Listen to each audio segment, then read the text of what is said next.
Hello everyone, welcome to nursing eighties. साथियों, आज की इस वीडियो में अपन बात करेंगे नर्सिंग फंडामेंटल के क्लिनिकल के सिलेबस नर्सिंग फंडामेंटल के प्रैक्टिकल के सिलेबस के बारे में। साथियों, तो प्रैक्टिकल का जो सिलेबस है वो टोटल जो सिलेबस है वो है 126 घंटे का, यानी कि हर एक वीक आपको 16 घंटे ये पूरा करने हैं, जो कि आपके प्रैक्टिकल आर होते हैं कॉलेज के अकॉर्डिंग। आईएनसी का जो नया करिकुलम आया है 2022 के बाद से, जितने लोगों का 2022 से एडमिशन हुआ है उन लोगों के साथ ये करिकुलम चलेगा साथियों। ठीक है साथियों, ठीक है। तो आइए शुरू करते हैं साथियों। तो जो कुछ कॉम्पिटेंस है और उसके मोड ऑफ टीचिंग है उसके बारे में पहले बात करते हैं। पहला जो टॉपिक है थेरेपेटिक कम्युनिकेशन एंड डॉक्यूमेंटेशन, ये रोल प्ले के द्वारा टीच करना है। वाइटल साइन, स्टिमुलेटर्स और स्टैंडर्डाइज्ड पेशेंट, उसका मेडिकल एंड सर्जिकल वीडियो और मैनिक्विन के द्वारा। Pain assessment, comfort devices, therapeutic position, physical restraint and rails. उसके बाद साथियों आता है आरओएम एक्सरसाइज। आरओएम एक्सरसाइज आता है, फिर आता है एम्बुलेशन, फिर आता है moving turning patient in bed, फिर आता है changing position helpless patient, transferring patient bed in the stretcher and wheel chair. उसके बाद है admission, transfer, discharge and health teaching के बारे में आपको पढ़ाने हैं। ठीक है, आपको इनके बारे में आपको क्या होगा, प्रैक्टिकल के बारे में बताया जाएगा। ठीक है साथियों, अगला हम बात करते हैं क्लिनिकल यूनिट कौन कौन सी है साथियों। तो क्लिनिकल यूनिट में पहला आता है जनरल मेडिकल सर्जिकल वार्ड्स। इसकी क्या क्या क्लिनिकल यूनिट है, उसके बाद उसके टॉपिक्स हम क्या क्या पढ़ेंगे। तो पहला है communication and nurse patient relationship. Communication क्या होती है और नर्स पेशेंट का रिलेशनशिप क्या होता है, इसके बारे में पढ़नी है साथियों। ठीक है साथियों, उसमें क्या क्या टॉपिक्स हैं आपके। Maintaining communication with patient and family and interpersonal relationship, यानी कि पेशेंट के साथ और उसकी फैमिली के साथ जो आईपीआर होती है, इंटरपर्सनल रिलेशनशिप, वो कैसे मेंटेन करी जाती है, इसके बारे में आप पढ़ेंगे। अगला है documentation and reporting. Documentation and reporting में क्या है साथियों, documenting patient care and procedure. उसके बाद है वर्बल रिपोर्ट्स, उसके बाद है रिटन रिपोर्ट्स। ठीक है साथियों, उसके बाद क्या है आपका जो अगला है, अगला जो आपका यूनिट है वो यूनिट नंबर 2 है। यूनिट नंबर 2 क्या कहता है साथियों आपको, कि वाइटल साइंस, वाइटल साइंस की कैसे मॉनिटरिंग की जाती है साथियों। ये बहुत ही इंपॉर्टेंट यूनिट है आपका, बहुत ही इंपॉर्टेंट वाइटल साइंस। आपने इसको थ्योरी में भी पढ़ा होगा साथियों, और अब आप इसको प्रैक्टिकल में भी पढ़ेंगे। प्रैक्टिकल में क्या क्या पढ़ेंगे, पहला है monitoring measure and document vital signs in a graphic sheet. Graphic sheet पे आपको इन सबको कैसे डॉक्यूमेंट करते हैं, कैसे लिखते हैं, इसके बारे में आप पढ़ेंगे। इसमें पहला क्या आता है, टेम्परेचर। टेम्परेचर आपने टेम्परेचर के वेरियस साइट पढ़े होंगे साथियों। टेम्परेचर के वेरियस साइट पढ़े होंगे, ओरल टेम्परेचर, टिम्पैनिक टेम्परेचर और एक्सिलरी टेम्परेचर। ठीक है, most of the time temperature oral और axillary, most of the time axillary से और ओरल से लिया जाता है साथियों। ठीक है साथियों, उसके बाद पल्स पढ़ा होगा। पल्स के आपने साइट पढ़े होंगे, जिसमें पल्स कौन कौन से साइट से लिया जाता है, एपिकल एंड पेरिफेरल साइट।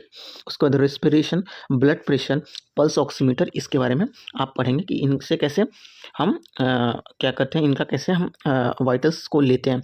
उसके बाद क्या है, इंटरप्रेट एंड रिपोर्ट अल्टरेशंस, मतलब क्या इंटरप्रिटेशन रही है और क्या अल्टरेशन, क्या चेंजेज रहे हैं, उसको रिपोर्ट करना।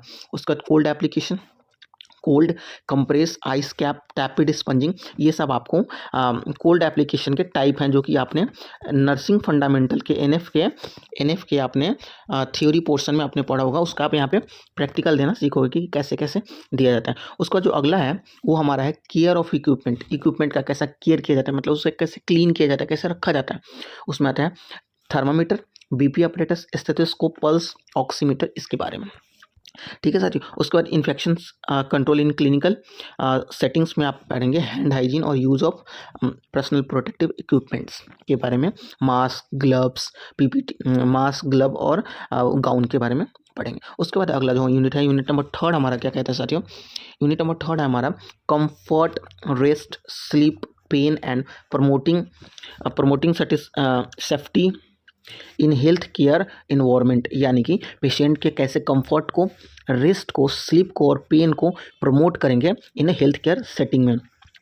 तो पहला क्या है, कंफर्ट, रेस्ट एंड स्लीप में क्या आता है साथियों, बेड मेकिंग आता है। बेड मेकिंग के बेड के टाइप्स होते हैं अलग अलग, open bed, close bed, occupied bed, post operative bed. ठीक है साथियों, उसके बाद आता है क्या, कार्डियक बेड। उसके बाद ये सारे बेड के टाइप है आपको, कार्डियक बेड, फ्रैक्चर बेड। उसके बाद कंफर्ट डिवाइसेस में कौन कौन सी आती हैं, जो पेशेंट को कंफर्ट देती है साथियों, कौन कौन सी आती हैं, पिलो आती हैं, over bed table, cardiac table, जो कि बेड के ऊपर, ये बेड हो गया तो इसके ऊपर वो ऐसे रखा होता है, ये 3D में नहीं है, इसके ऊपर ऐसे रखा होता है कार्डियक टेबल, ठीक है, ठीक है। उसके बाद आता है बैक रेस्ट, बैक रेस्ट बहुत इंपॉर्टेंट है। उसके बाद बेड कर्डल के बारे में आपको बताया जाएगा। फिर है थेरापेटिक पोजीशन, पोजीशनिंग आपने पढ़ ली होगी, मे बी पढ़ा होगा आपने पोजीशन की कौन कौन सा पोजीशन है, बहुत इंपॉर्टेंट है। यहाँ से आपको हर एक आप यहाँ पे पोजीशनिंग पढ़ेंगे, आपको पूरे नर्सिंग में पोजीशनिंग को बार बार आपको रिपीट करने पड़ेंगे हर एक जगह पे। बोला जाएगा वाइटल साइन लेते हुए, रेक्टल टेम्परेचर लेते हुए, एनीमा लगाते हुए, उसके बाद क्या होता है, वैसे बहुत सारे अलग अलग जितने सारे आपके प्रोसीजर होते हैं, जितने सारे क्लिनिकल प्रैक्टिस में जितने आप जाओगे तो वहाँ पे अलग अलग तरीके की पोजीशनिंग करी जाती है, उसके बारे में पढ़ना है। सुपाइन पोजीशन, फाउलर में 3 टाइप की होती हैं, लो फाउलर, सेमी फाउलर और high Fowler. Lateral, prone, Sims. Trendelenburg position, dorsal recumbent position, lithotomy, knee chest position, ये हो गया पोजीशन के बारे में। उसके बाद pain assessment, pain assessment and provision for comfort, मतलब पेन को कैसे असिस्ट करोगे और क्या क्या प्रोविजन है पेन के ड्यूरिंग में कंफर्ट देने के लिए। उसके बाद promoting safety in health care environment, क्या क्या कैसे कैसे सेफ्टी को प्रमोट करोगे। उसके बाद है care of a patient unit, patient unit का क्या केयर है। उसका use of safety devices, side rails, रीस्ट्रेन physical के बारे में है। Fall risk assessment and post fall assessment के बारे में आपको पढ़ने साथ ही। उसके बाद hospital admissions and discharge mobility, unit number 4 है आपका, यूनिट नंबर 4 है क्लिनिकल के।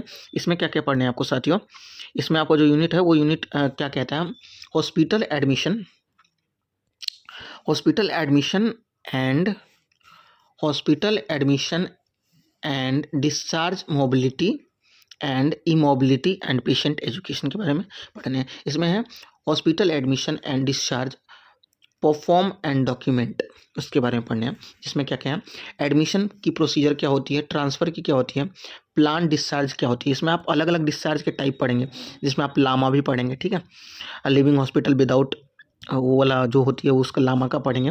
उसके बाद मोबिलिटी एंड इमोबिलिटी जो यूनिट नंबर 5 है, उसमें आप क्या क्या पढ़ेंगे साथियों, range of motion exercise assisting patient in moving, ठीक है, ये पढ़ेंगे आप।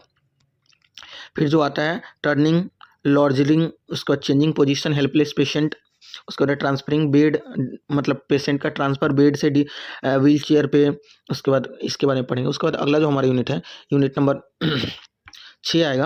यूनिट नंबर 6 में क्या पढ़ना है, first aid and emergency. First aid emergency में बहुत इंपॉर्टेंट है, आपको पहले बाद में एक अलग से सेक्शन में पढ़ाया जाता था, लेकिन अब आपको FON फंडामेंटल ऑफ नर्सिंग के साथ ही पढ़ाया जाने लग गया है आपसे 2022 के सिलेबस के बाद से। इसमें क्या क्या पढ़ना है आपको साथियों, बेसिक बैंडेज, बैंडेजिंग टेक्निक के बारे में पढ़ना है, जिसमें बेसिक बैंडेज में circular bandage, spiral bandage, bandage reverse spiral bandage, recurrent bandage. उसके बाद फिगर ऑफ 8, फिगर ऑफ 8 के बारे में पढ़ने हैं।